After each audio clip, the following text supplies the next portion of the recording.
Sinasabi ng Biblia kung paano inalis ng isang anghel ang 185,000 sundalo ng Assyria sa isang gabi dahil sa pakikialam ng Diyos sa mga gawain ng kanyang bayan.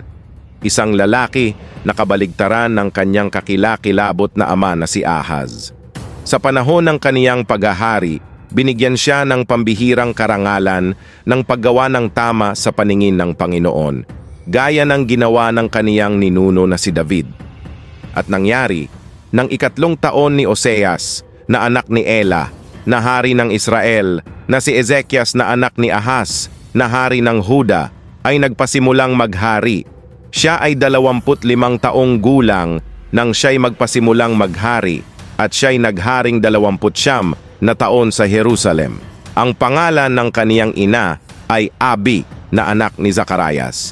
Ginawa niya ang tama sa ang paningin ng Panginoon, ayon sa lahat ng ginawa ni David na kanyang ama. 2 Hari 18, talata 1 hanggang 3 si Ezekias ay isa sa ilang mga hari na nagtanggal ng matataas na dako ng pagsamba. Ibinagsak din niya ang mga poste ng Diyos-Diyosan ng Asera. Winasak niya ang tansong ahas na nilikha ni Moises ilang siglo na ang nakalilipas, na kilala bilang Neustan. Bilang 21, mga talatang 8 at 9, sinabi ng Panginoon kay Moises, "Gumawa ka ng isang maapoy na ahas at ilagay mo sa isang poste, at ito ay mangyayari, na ang bawat nakagat ay mabubuhay sa pagtingin dito." Kaya't si Moises ay gumawa ng isang tansong ahas at inilagay sa isang poste. At nangyari na nang makagat ng ahas ang isang tao, nang tumingin siya sa ahas na tanso, nabuhay siya. Nakakalungkot na ang bagay na ito na ginamit ng Diyos upang palayain ang kanyang mga tao ay naging pinagmumulan ng pagsamba para sa mga ito at sa iba pa. Dahilan, si Ezekias ay itinuring na isang hari na namumukod tangi at higit sa iba pang mga hari ng Huda sa kanyang pagsunod sa mga utos ng Diyos. Iginiba niya ang matataas na dako, sinira ang mga haligi, ibinagsak ang Diyos-Diyosan at pinagputol-putol ang tansong ahas. Ginawa ni Moises sapagkat hanggang sa mga araw na yaon, ang mga anak ni Israel ay nagsunog ng insenso sa kaniya at tinawag siyang Neustan. Siya ay nagtiwala sa Panginoon, sa Diyos ng Israel, na anupat pagkatapos niya ay walang gaya niya sa lahat ng mga hari ng Israel. Yuda, o kabilang sa mga nauna sa kanya. 2 Hari 18, mga bersikulo 4 at 5. Pagkatapos basahin ang tungkol sa hindi katapatan at karumaldumal na mga aksyon ng napakaraming mga hari ng Israel at Yuda, si Haring Hezekias ay isang hininga ng sariwang hangin. Siya ay umunlad, saan man siya pumunta sapagkat ang Panginoon ay kasama niya. 2 Hari 18, mga bersikulo 6 hanggang 16. At ang Panginoon ay sumakay Ezekias. Siya ay umunlad sa lahat ng kanyang ginawa. Siya ay naghimagsik laban sa hari ng Assyria at hindi naglingkod sa kanya. Natalo niya ang mga Filisteo hanggang sa Gaza. Mula sa liblib na tore ng bantay hanggang sa Matao, nakuta ang lunsod, at hanggang sa mga hangganan nito. At nangyari ng ika-4 na taon ng Haring Ezekias, na siyang ika-7 taon ni Oseas, na anak ni Ela, na hari ng Israel, na si Salmaneser, na hari ng Assyria, ay umahon laban sa Samaria at kinubkob ito. Pagkaraan ng 3 taon ay kanilang sinakop. Sa ika-6 na taon ni Ezekias, na siyang ika-9 na taon ni Oseas na hari ng Israel, ang Samaria ay nabihag.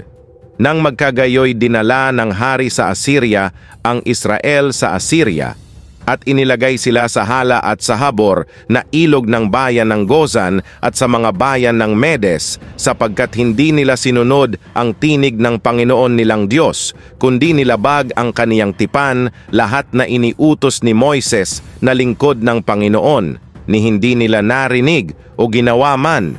Ng ika-14 na taon ng Haring Ezekias, Si Senakerib na hari ng Assyria ay umahon laban sa lahat ng nakukutaang bayan ng Huda at sinakop sila. Nang magkagayoy nagsugo si Ezekias na hari ng Huda sa hari ng Assyria sa Lakis na nagsasabi, "Ako ay nakagawa ng isang kasalanan. Lumayo ka sa akin. Ano man ang ipapataw mo sa akin ay aking titiisin." At ipinataw ng hari ng Assyria kay Ezekias na hari ng Huda ang 300 talentong pilak at 30 talentong ginto. Ibinigay ni Ezekias ang lahat ng salapi na nasumpungan sa bahay ng Panginoon at sa mga kayamanan ng bahay ng hari. Nang panahong yaon ay kinuha ni Ezekias ang ginto sa mga poste ng pintuan ng templo ng Panginoon at sa mga poste ng pinto na kaniyang binalutan at ibinigay sa hari ng Assyria. Senacherib, nakahalili ng si Salmaneser, ang mananakop ng Israel, ay ang hari ng Assyria na kakaharapin ni Hezekias. Sa kasamaang palad para sa Huda, ang mga bagay ay hindi natuloy ayon sa plano. Sinalakay at sinakop ni Senakerib ang lahat ng nakukutaang lungsod ng Huda na naiwan lamang ang Jerusalem. Sa puntong ito, si Hezekias ay maaaring napagpasyahan niya na mali ang kalkulasyon niya sa sitwasyon. Inamin niya kay Senakerib, "Ako ay nakagawa ng isang kasalanan at nag-alok ng pantubos upang maiwasan ang kanyang mga tao na magdusa ng katulad na kapalaran ng Israel." Napakalaki ng kahilingan at ipinadala ni Hezekias ang lahat ng pilak at ginto na hanap niya, kahit na kumuha ng ginto mula sa templo. Gayunpaman, ang mga bagay ay malapit ng lumala. Palibutan ng Diyos ang mga Assyria sa palibot ng Jerusalem upang subukin ang pananampalataya ni Hezekias at ipakita ang kanyang sariling makapangyarihang kapangyarihan sa kanyang mga tao. Marahil ay hindi inisip ni Senakerib na sapat na ang pantubos ni Hezekias o naghahanap ng dahilan upang salakayin ang Jerusalem at kumpletuhin pa rin ang kanyang pananakop sa Juda, habang ang hari ng Assyria ay nagpadala ng isang delegasyon at isang malaking hukbo sa Jerusalem upang hingin ang pagsuko ng lungsod. Ang kaniyang pinakamataas na opisyal kasama ang isang malaking hukbo mula sa Lakis hanggang kay Haring Ezekias sa Jerusalem, ang daan ng parang ng Tanner. Nang tawagin nila ang hari, lumabas si Eliakim na anak ni Hilkias na namamahala sa bahay ng hari, at si Sebna na kalihim, at si Joa na anak ni Asaph na kalihim upang salubungin sila. Gustong ihatid ito ng personal sa hari. Ngunit kinailangang makontento sa pagsasalita sa delegasyon ni Hezekias. At sinabi ng Rabsaces sa kanila, "Sabihin mo kay Ezekias, ganito ang sabi ng dakilang hari, ang hari ng Assyria, ano ang dahilan ng iyong pagtitiwala? Ikaw sabihin mo, ngunit mga salita lamang na walang kabuluhan, mayroon akong payo at lakas para sa digmaan. Ngayon, sino ang iyong pinagkakatiwalaan? Sino ang naghimagsik laban sa akin? Sa ibabaw nito, ito ay papasok lamang sa kaniyang kamay at tatagos doon. Ganyan si Faraon na hari ng Ehipto sa lahat ng nagtitiwala sa kaniya." Ang mga mataas na dako at ang mga dambana ay inalis ni Ezekias at sinabi sa Huda at sa Jerusalem, "Sa harap lamang ng dambanang ito sa Jerusalem, ang pagsang-ayon ng Panginoon? Sinabi sa akin ng Panginoon, umakyat ka laban sa lupaing ito at sirain ito." 2 Hari Kabanata 18. Iniharap ng maharlikang tagapagsalita ni Senakerib ang itinuturing niyang totoong kaso para buksan ni Hezekias at ng kanyang mga tao ang kanilang mga pintuang daan at sumuko. Una, ang Ehipto ay isang walang silbing kaalyado na hindi magliligtas sa kanila. Totoo iyon. Pangalawa, natitiyak niya na ang mga tao ng pinagalitan ng Huda ang kanilang Diyos sa pamamagitan ng pagsira sa mga lugar ng pagsamba. Sa makatuwid nga, ang mga ipinagbabawal na matataas na lugar at mga altar na winasak ni Hezekias. Siyempre tama si Hezekias sa paggiba sa mga lugar na ito. Gayunpaman, kahit na ang mga taga-suporta ng hari ay malamang na kinuwestiyon ang ginawa ng hari sa liwanag ng kung ano ang nangyayari. Ikatlo, pinaalalahanan sila ng tagapagsalita ni Sennacherib na ang hukbo ng Juda ay masyadong mahina upang itaboy ang hukbo ng Assyria.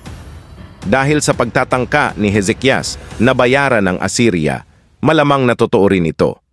Sa wakas, sinabi niya na ang Panginoon mismo ang nagsabi sa kanya na salakayin at wasakin ang lupaing ito, na sinasabing, "Hoy, ang iyong Diyos ay nasa aking panig."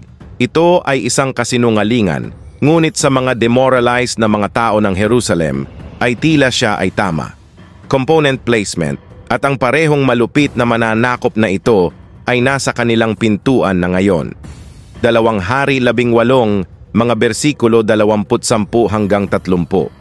At sinabi ni Eliakim na anak ni Hilkias at ni Sebna at ni Joa kay Rabsaces pakisuyo, "Magsalita ka sa iyong mga lingkod sa wikang Aramaic ng Syria, sapagkat aming nauunawaan at hindi nagsasalita sa amin sa wikang Hebreo ng Huda sa paningin ng mga tao na nasa kuta." Ngunit sinabi ni Rabsaces sa kanila, "Hindi ba ako sinugo ng aking Panginoon lamang sa iyong Panginoon at sa ikaw upang sabihin ang mga bagay na ito? Hindi ba't ipinadala rin niya ako sa mga lalaking nakaupo sa dingding na itinalaga ng pagkubkob upang kainin ang sariling dumi at inumin ang kanilang sariling ihi tulad mo?" Pagkatapos, Rabsaces tumayo at sumigaw ng malakas na tinig sa Hebreo ng Huda, "Dinggin mo ang salita ng dakilang hari, ang hari ng Assyria. Ito ang sabi ng hari, huwag kayong linlangin ni Ezekias, sapagkat hindi niya kayo maililigtas. Ng aking kamay, huwag mong ipagkatiwala si Ezekias sa Panginoon na sinasabi, tiyak na ililigtas tayo ng Panginoon at ang bayang ito ay hindi ibibigay sa kamay ng hari ng Assyria. Ang kahilingan ng 3 lalaki na ang mga pakikipag-usap ay isagawa sa Aramaic sa halip na Hebreo, ito ay nilayon upang protektahan ang mga nakikinig sa pader mula sa mga pagbabanta, ngunit ang tagapagsalita ng Assyria ay hindi nababahala. Nais niyang ang lahat ay matakot sa ultimatum ng kanilang hari. Pagkatapos ay binalaan niya ang mga tao na huwag maniwala sa anumang mga pangakong ginawa ni Hezekias tungkol sa pagpapakita ng Panginoon upang iligtas sila, hanggang kailan patuloy na magtitiwala ang mga tao ng Huda sa kanilang hari sa harap ng diatribe na ito. 2 Hari 18, mga talata 30-32. Huwag mong pakinggan si Hezekias, sapagkat ito ang sinabi ng hari ng Assyria. Makipagpayapaan ka sa akin at lumabas ka upang salubungin ako at kumain ang bawat isa mula sa kanyang puno ng ubas at mula sa kanyang puno ng igos, at ang lahat ay umiinom sa kanyang balon, hanggang sa ako'y pumarito at dalhin kayo sa isang lupain na gaya ng sa inyo, isang lupain ng trigo at bagong alak, isang lupain ng tinapay at mga ubasan, isang lupain ng mga puno ng olibo at pulot, upang kayo'y mabuhay at hindi mamatay. Huwag makinig kay Ezekias kapag pinukaw ka niya na sinasabi, ililigtas tayo ng Panginoon. Ang tagapagsalita ni Sennacherib ay nag-alok sa mga tao ng kapayapaan at kasaganaan sa halip na pagdurusa at gutom, kapalit ng kanilang pagsuko. Ang mga salitang ito ay maaaring mukhang kaakit-akit sa ang mga tao ng Jerusalem na malapit ng makubkob at ihiwalay sa ibang bahagi ng mundo. Ang mga Asyriano ay may katiyakan ding nagpahayag na ang pagpapatapon sa isang lupain na katulad ng sa kanila ay kasama sa kasunduan. Siya ay nangako sa kanila ng isang lupain ng trigo at bagong alak, mga puno ng olibo at pulot pukyutan. Gayon din, tinutukso ni Satanas ang mga mananampalataya sa pamamagitan ng mapang-akit. Gayon din naman, tinutukso ni Satanas ang mga mananampalataya sa pamamagitan ng mapang-akit na mga alok, ngunit hindi natutupad ng kasalanan ang lahat ng pangako nito. Iniligtas ng mga bansa ang kanilang lupain mula sa kamay ng hari ng Assyria. Nasaan ang mga Diyos ng Hamat at Arpad? Nasaan ang mga Diyos ng Separvaim, Hena at Iva? Iniligtas ba nila ang Samaria sa aking kamay? Alin? Lahat ng mga Diyos ng lupain, yaong nagligtas ng kanilang lupain sa aking kamay, upang iligtas ng Panginoon ang Jerusalem sa aking kamay?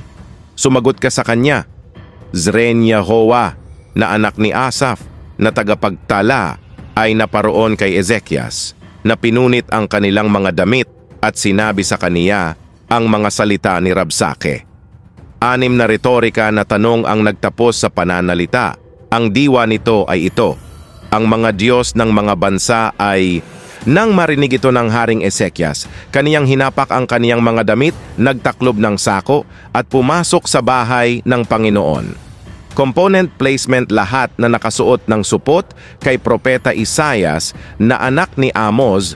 Sinabi nila sa kanya, ganito ang sabi ni Ezekias, ito ay araw ng kabagabagan, ng pagsaway at ng pamumusong, sapagkat ang mga bata ay dumating sa punto ng pagsilang, walang lakas upang ibigay sila sa liwanag. Marahil ay diringgin ng Panginoon mong Diyos ang mga salita ng Rabsaces na sinugo ng hari ng Assyria na kanyang Panginoon upang suwayin ang buhay na Diyos at sawayin ang mga salita na narinig ng Panginoon mong Diyos. Kaya't manalangin kayo para sa nalalabi na nabubuhay pa. Nang marinig ni Haring Hezekias ang kanilang ulat, ginawa rin niya ang katulad ng kanyang mga tauhan. Pinunit niya ang kanyang damit sa pagdadalamhati. Malamang na nagtaka siya kung paano nangyari ang gayong kakilakilabot na mga pangyayari. Kung tutuusin, siya ay naging masunurin sa Diyos, nag-renew ng pagsamba sa Juda at sumunod sa mga tagubilin ng Panginoon. Noon, siya ay umunlad bilang resulta ng paglalaan ng Diyos. Ngunit sa sandaling iyon, ang Diyos ay nakabibinging tahimik. Ang kwento ay nagsisilbing magandang paalala na ang katapatan sa Diyos ay hindi nagpoprotekta sa iyo mula sa kahirapan. Gayunpaman, inihahanda siya nito para sa mga pagsubok na ito. Sa masamang panahon gaya ng ginawa mo sa mabubuti, magkakaroon ka rin ng pagkakataong masaksihan ang mga pagkilos ng Diyos. Pumasok si Haring Hezekias sa templo ng Panginoon upang sumamba sa kabila ng kanyang paghihirap.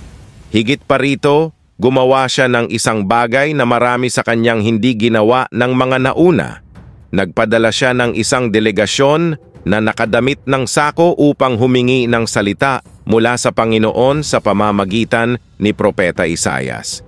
Ipinaliwanag nila sa propeta ng Diyos ang mapanganib na kalagayan ng Huda at ipinaalam na ang pinuno ng Assyria ay dumating upang kutyain ang buhay na Diyos. 2 Hari 11, mga bersikulo 5 hanggang 7. At ang mga lingkod ni Haring Ezekias ay naparoon kay Isaias. At sinabi ni Isaias sa kanila, sabihin mo sa iyong Panginoon, ganito ang sabi ng Panginoon, huwag kang matakot dahil sa mga salita na iyong narinig. Ang mga lingkod ng hari ng Assyria ay nilapastangan ako.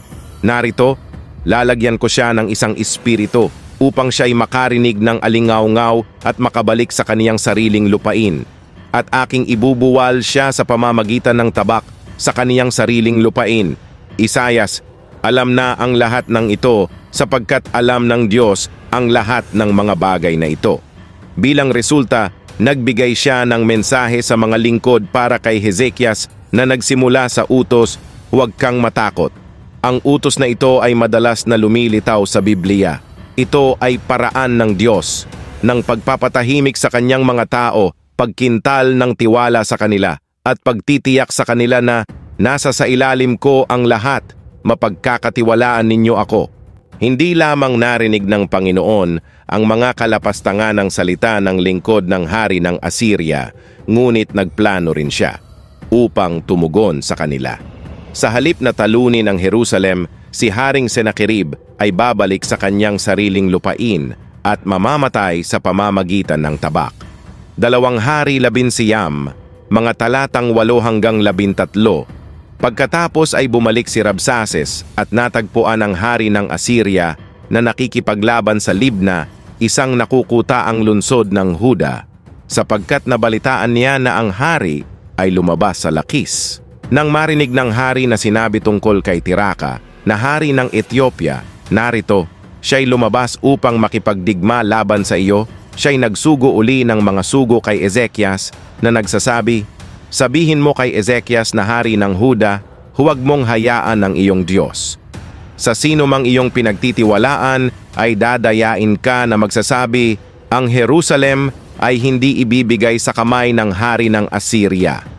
Pakinggan mo, narinig mo kung ano ang ginawa ng mga hari ng Assyria sa lahat ng lupain, na lubos na nilipol sila. Maliligtas ba kayo? Ang mga Diyos ng mga bansa na nilipol ng aking mga magulang maliban sa kanila, ang Gozan, Haran, Resefe, at ang mga anak ni Eden na nasa Telasar? Nasaan ang hari ng Hamat, ang hari ng Arpad, ang hari ng lungsod ng Sepharvaim, ng Hena at Iva? Ang maharlikang tagapagsalita ni Sennacherib ay malamang na nagkampo sa mga pader ng Jerusalem. Naghihintay ng tugon mula kay Hezekias.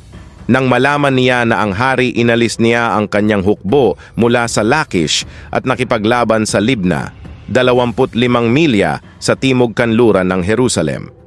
Nabalitaan ni Sennacherib na si Haring Tiraka ng Cush ay naghahanda na makipaglaban sa kanya, na naging dahilan upang ilihis ng hari ng Assyria ang kanyang atensyon mula sa Jerusalem para sa kanyang iniisip ay isang maikling panahon lamang. Tiniyak ni Sennacherib na alam ni Hezekias na babalik siya sa pamamagitan ng pag-uulit ng mga pananakot na ginawa ng kanyang nasasakupan kanina. 2 Hari ng 19, mga talatang 14 hanggang 19 ay nagsasabi, tinanggap ni Ezekias ang sulat mula sa mga kamay ng mga mensahero at binasa ito. Umakyat siya sa bahay ng Panginoon at iniladlad ito sa harap ng Panginoon. Nanalangin si Ezekias sa harap ng Panginoon at nagsabi, O Panginoon, ang Diyos ng Israel na nakaluklok sa itaas ang mga kerubin sa templo, Ikaw ang Diyos, Ikaw lamang, sa lahat ng kaharian sa lupa. Ikaw ang gumawa ng langit at ng lupa. Ikiling mo ang iyong mga tainga, Panginoon, at dinggin mo. Idilat mo ang iyong mga mata, Panginoon, at tingnan mo. Pakinggan mo ang mga salita ni Sennacherib na kaniyang isinugo upang suwayin ang buhay na Diyos. Totoo, Panginoon, na nilipol ng mga hari sa Assyria ang lahat ng mga bansa at ang kanilang mga lupain, at kanilang inihagis ang kanilang mga Diyos sa apoy, sapagkat sila'y hindi mga Diyos, kundi gawa ng mga kamay ng tao, kahoy at bato. Kaya't ngayon, O Panginoon naming Diyos, iligtas mo kami, idinadalangin namin sa kaniyang kamay, upang malaman ng lahat ng kaharian sa lupa na Ikaw lamang, Panginoon. Nang basahin niya ang liham ni Sennacherib, hindi pinunit ni Hezekias ang kanyang damit sa paghihirap. Dinala niya siya sa templo, inilagay siya sa harap ng Diyos at nanalangin. Pagpapasakop sa banal na hari. Pagkatapos ay ipinaalala niya sa Diyos ang isang espesyal na kaugnayan sa Israel, hindi tulad ng ipinakikitang mga relasyon sa pagitan ng mga nasakop na mga tao at ng mga huwad na Diyos ng mga bansang natalo ng Assyria. Alam niya na walang sino man sa mga Diyos ng mga bansa ang nagligtas sa kanyang bayan, sapagkat sila ay nilikha ng mga kamay ng tao at walang kapangyarihan. Ngunit ang Panginoon ay hindi ganoon. Siya ay hindi nilalang ng tao. Siya ang lumikha ng tao. Nilikha niya ang parehong langit at ang lupa. Ang sulat ni Sennacherib ay nakita ni Hezekias bilang pag-atake sa karakter ng Diyos, at nakiusap siya sa Diyos na bigyang katwiran ang kanyang sarili at ang kanyang mga tao. Pinapaalalahanan ni Hezekias ang Diyos na ang pagbibigay ng kanyang kahilingan ay magdadala sa kanya ng dakilang kaluwalhatian. Ang panalangin ito ay nagsisilbing huwaran para sa mga mananampalataya na nasa kagipitan. 2 Hari 19, mga talata sinabi ng 20-28. Pagkatapos, si Isaias na anak ni Amos ay nagpadala ng mensahe kay Hezekias na nagsasabi, Ito ang sabi ng Panginoon, ang Diyos ng Israel. Narinig ko ang iyong panalangin tungkol kay Sennacherib na hari ng Assyria. Ito ang salita na sinalita ng Panginoon laban sa kanya. Hinahamak ka ng anak na dalaga ng Sion at tinutuya ka. Ang anak na babae ng Jerusalem ay umiling-iling sa likod mo. Sino ang iyong ininsulto at nilapastangan? Laban kanino mo itinaas ang iyong tinig at itinaas mo ang iyong mga mata sa kapalaluan? Laban sa banal ng Israel, sa pamamagitan ng iyong mga sugo ay iyong ininsulto ang Panginoon at sinabi, sa karamihan ng aking mga karo, ako ay umakyat sa tuktok ng mga bundok hanggang sa mga hangganan ng Lebanon. Puputulin ko ang matataas na sedro nito at ang pinakamagagandang puno ng sipres nito at papasok ako sa pinakamataas na dulo nito, sa pinakamakapal na kagubatan nito. Naghukay ako ng mga balon at uminom ng tubig ng mga dayuhan at tinuyo ko ang talampakan ng aking mga paa. Pataasin ang lahat ng ilog sa mga kinubkob na lugar. Marahil ay hindi ko nabalitaan na ginawa ko ito mula pa noong unang panahon, mula noong sinaunang panahon. Beses ko itong inanyuan, ngunit ngayoy ipinatupad ko ito at ginawa mong mga bunton ng mga guho ang mga nakukutaang lungsod. Kaya ang kanilang mga tahanan ay walang kapangyarihan, natakot at nahihiya. Sila'y naging parang damo ng parang at parang luntiang damo, gaya ng dayami sa mga bubong na nasusunog bago pa ang panahon. Ngunit nalalaman ko ang iyong pag-upo at ang iyong paglabas at ang iyong pagpasok at ang iyong puot laban sa akin. Dahil ang iyong puot laban sa akin at ang iyong pagmamataas ay umabot sa aking mga tainga, ilalagay ko ang aking kawit sa iyong ilong at ang aking bit sa iyong mga labi at ibabalik kita sa daan na iyong pinanggalingan. Narinig ng Diyos si Hezekias at sinagot siya. Muli sa pamamagitan ni Isaias, si Sennacherib ay kinutya sa kanyang patula na tugon na nagbubunyi sa pinakamataas na pamamahala ng Diyos sa mga bansa. Sa kapangyarihan ay sinira ang maraming bansa. Wala siyang ideya na ang kanyang mga tagumpay ay itinakda ng Diyos bilang bahagi ng kanyang pangmatagalang plano ay isang piraso lamang sa chessboard ng kaharian ng Diyos. Hindi alam ng Diyos kasama na ang anumang puot na nakadirekta sa Panginoon. Si Sennacherib, sa kabilang banda, ay matutuklasan kung gaano siya kawalang halaga kapag ipinasok ng Diyos ang kanyang kawit sa kanyang ilong at kinaladkad siya pabalik sa Assyria. 2 Hari 11, mga bersikulo 20 sa 31 ay nagsabi, ito ang magiging tanda para sa iyo, Ezekias. Sa taong ito ay kakainin mo ang tumutubo sa sarili nitong kusa, at sa ikalawang taon ay ang tumutubo mula sa sariling binhi. Ngunit sa ikatlong taon ay maghasik, mag-ani, magtanim ng ubasan at kainin ang bunga nito. Yaong mga nakatanan sa sangbahayan ni Juda ay muling mag-uugat pababa at mamumunga sa itaas. Nagsalita ang Diyos ng mga salita ng kaaliwan sa isang hari at sa kanyang mga tao na nahaharap sa hindi maiiwasang pagkubkob at taggutom. Dahil sa takot sa mga Assyrian, ang mga tao ng Jerusalem ay hindi nakaalis sa mga pader upang magtanim ng mga pananim. Ngunit ang tanda ng Diyos kay Hezekias ay na ang mga tao sa Jerusalem ay kakain mga pananim mula sa binhing tumubo sa sarili nitong sa loob ng susunod na 2 taon. Sila ay makakapaghasik, makapag-aani, makapagtanim ng mga ubasan at makakain ng kanilang bunga sa ikatlong taon. Ang Huda ay hindi mawawasak. Ang isang nalabi ay mabubuhay, mag-uugat at iiwan ang mga pader ng Jerusalem sapagkat binabantayan ng Panginoon ang kanyang kaluwalhatian at ang kanyang pinagtipa ng bayan. 2 Hari 11, mga talatang 32 hanggang 34 ay nagsasabi, kaya't ganito ang sabi ng Panginoon tungkol sa hari ng Assyria. Siya'y hindi papasok sa bayang ito, ni papanaroon, ni paroroon man siya sa harap niyaon na may kalasag, o magtatayo man ng kuta laban doon. Sa daan na kaniyang pinanggalingan, siya'y babalik. Ngunit hindi siya papasok sa bayang ito, sabi ng Panginoon, sapagkat aking ipagtatanggol ang bayang ito upang iligtas, alang-alang sa akin, at alang-alang sa aking lingkod na si David.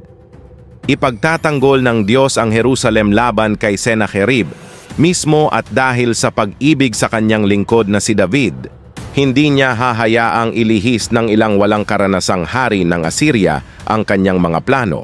Tuparin din niya ang kanyang pangako kay David na pananatilihin ang isa sa kanyang mga inapo sa trono ng Jerusalem magpakailanman. Isang pangako na magwawakas sa paghahari ni Hesukristo na ating Panginoon. Nang gabing iyon ay lumabas ang anghel ng Panginoon at pinatay ang 185,000 lalaki sa kampo ng mga Assyria. Lahat ng mga bangkay na ito. Pagkatapos ay inalis ni Sennacherib, hari ng Assyria, ang pagkubkob at bumalik. At nangyari, habang siya'y sumasamba sa bahay ni Nisroch na kaniyang Diyos, na sinaktan siya ng kaniyang mga anak na sina Adramelech at Sharezer ng Tabak at tumakas patungo sa lupain ng Ararat, at si Esarhadon na kaniyang anak ay naghari na kahalili niya. Isang suntok mula sa anghel ng Panginoon upang palayain si Ezekias mula sa kanyang kaaway. 185,000 sundalo ng Assyria ang napatay kaagad. Napilitang umuwi si Sennacherib na wala ang kanyang hukbo. Nang maglaon, habang sumasamba sa templo ng kanyang Diyos, si Nisroch, pinatay siya ng kanyang sariling mga anak. Ang hari ng Assyria, tulad ng Filisteyong si Goliath, ay tinuya ang Panginoon sa hindi pagprotekta sa Jerusalem. Ngunit sa huli ay hindi maprotektahan ng Diyos ni Sennacherib ang kanyang tapat na alagad, kahit na sa kanyang sariling templo. Sa dulo ng video, mag-iwan ng like kung nagustuhan mo ang video at i-activate ang bell. Tumulong ipakalat ang salita ng Diyos sa mundo sa pamamagitan ng pagbabahagi ng video na ito sa isang taong makikinabang din sa video na ito. Salamat!